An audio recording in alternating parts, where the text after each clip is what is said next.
No pitcher in the history of Portland High School baseball ever threw a baseball harder than Wayne Twitchell. That's what they say, at least. After 3 years at Wilson High School, Twitchell was spotted by Bill White, the same scout who discovered the legendary Dale Murphy. Originally drafted by the Astros, Wayne would enjoy a 10-year major league career on the mound with 5 different teams. His 1970 debut with Milwaukee was memorable. Facing the Twins, he struck out the meat of the batting order: Rod Carew, Tony Oliva, and Harmon Killebrew. Twitchell spent most of his career with Philadelphia. His best year was his All-Star year of 1973. Wayne was 13-9 with a 2.50 ERA in a career-high 223 innings pitched. 6 years later, his career ended back in the Northwest with the Mariners. At Wilson High School, Twitch was more than just a baseball player. His all-city and all-state honors extended to football as well. Now active in Portland real estate, Wayne Twitchell gives back by helping the Wilson baseball program. And for that, he was rewarded with the joy of watching the Trojans win this year's Oregon Class 4A championship. You can go home again. From local hero to major leaguer to community leader, Wayne Twitchell can still bring it on. Wayne Twitchell, right here. I remember participating in 3 sports.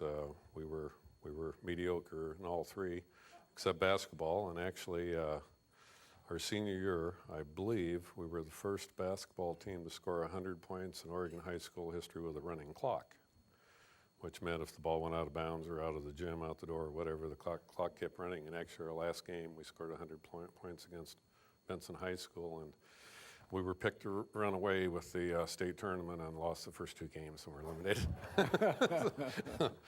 Anyway, but what I remember most about Wilson High School was my experience in high school were the coaches that I had there. We were taught to work hard and be disciplined, and we'd be rewarded for those endeavors. And I think that transfers along today with high school coaches. I think that's what they try to do. And I certainly know in the back of the room here Mike Clopton, who had the privilege of helping over a 10 or 12 year period at Wilson. Those are the ideas that he tries to instill in the athletes with the Wilson baseball program, and very admirable. When did you start dreaming about Major League Baseball? Can you recall that at all? Well, actually, Bill, I had plans on going to Oregon State and playing football. My dad had started 3 years for the Oregon State Beavers at right halfback. In fact, right halfback at the time in the single wing offense was a blocking back position. And Howard Maple was the quarterback at Oregon State at the time, and he was the first All-American from Oregon State University. Some of you might remember. And I had been successful enough at playing the game of football in high school. I was actually offered a number of college scholarships, and even though I took advantage of the University of Arizona and Arizona State's kindness in flying me down to look at their campus and talk to their football coach, I knew that I was going to be a Beaver. All right, yes. Well, my dad had been, obviously, and my cousin was playing football at Oregon State at the time, and my best friend in high school, Mark Waletich, wound up being a 2-year starter defensive back, and that was kind of the progression I was going to take. So, but as far as baseball, towards the end of my senior year, and I thought that I might have a little opportunity in Oregon State and the University of Arizona, there were 2 schools that offered me a half and half scholarship to where I could play baseball in the spring rather than spring football. And so I had signed a letter of intent at Oregon State. Then the June 1966 draft came along, and I was the 3rd player drafted in the United States. Right. And so all of a sudden, you know, another possibility came into play. I talked with my dad at length about this opportunity, and he left the decision up to me. However, he told me that since knee injuries were historical in our family, he had had one and actually ended his football career his senior year at Oregon State, and that I was kind of tall and angular, and he said, you know, you might want to think about this. And so he said, if you think you have a future in baseball someday, you know, you might want to forego the football opportunity. And so I did, and a couple weeks went by, and the scout that was involved in drafting me showed up at the house again and asked me if I'd made up my mind, and I told him I'd sign. Now, you spent 11 years in the big show? 10. What was it like? Okay, 10. Thank you. Oh, we'll give you one more for the pension plan. Right. That's fine. Your years with Philadelphia, you had some great years there. I had some decent years in Philadelphia. We, Yeah, okay. Let's not get carried away. I played against some really great ball players. I know you did, yeah.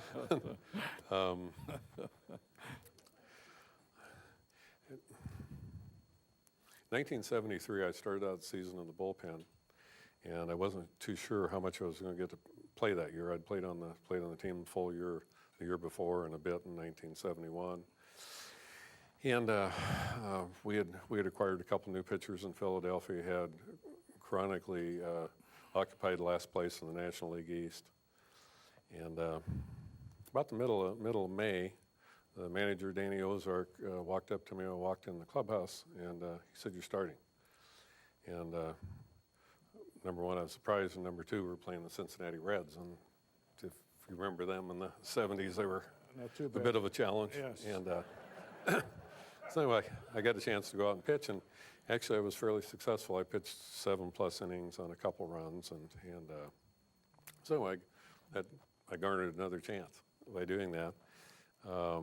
At the All-Star break, I was 7-3, and I think my ERA was about 2.20 or something like that. And Sparky Anderson of the Reds had remembered that game, and he selected me to pitch in the All-Star game for him. And I came back and pitched the rest of the season. About this time, actually, in September, a few days earlier than this maybe, we were playing in Wrigley Field, and I was struggling to try to pick up a 14th win for the season. And Billy Williams, about the seventh inning, hit a ground ball down the first base line. The game was tied 1-1 or 2-2 or something. I went over to cover first base, as pitchers are required to do, and the first baseman bobbled the ball. The ball was hit right down the line. Our first baseman picked it up and threw it back over the top of the bag in foul territory. So I had to stop to catch the ball, play first baseman. And Billy Williams slid head first, hit me with his shoulder in the side of my knee, and actually broke my knee off of the knee joint sideways. And I immediately tried to get back up, but in doing so, I looked down and I saw my foot was broken off at a 30-degree angle, and I realized I probably wasn't going to be pitching anymore that day.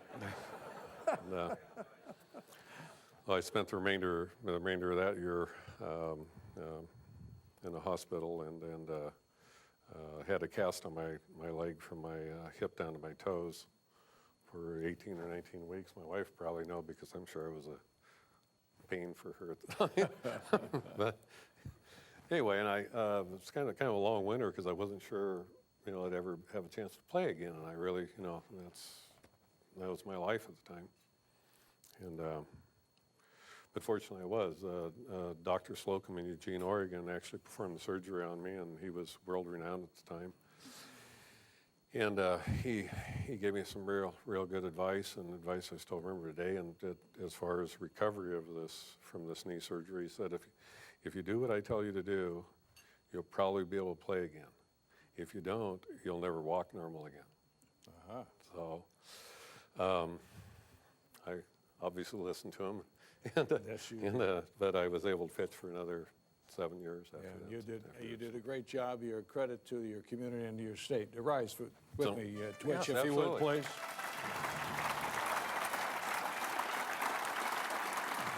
For all of your endeavors, the state of Oregon Major League Baseball, and what you're doing now, you are officially inducted in the state of Oregon Sports Hall of Fame, Wayne Twitchell. Thank you. Thank you, sir.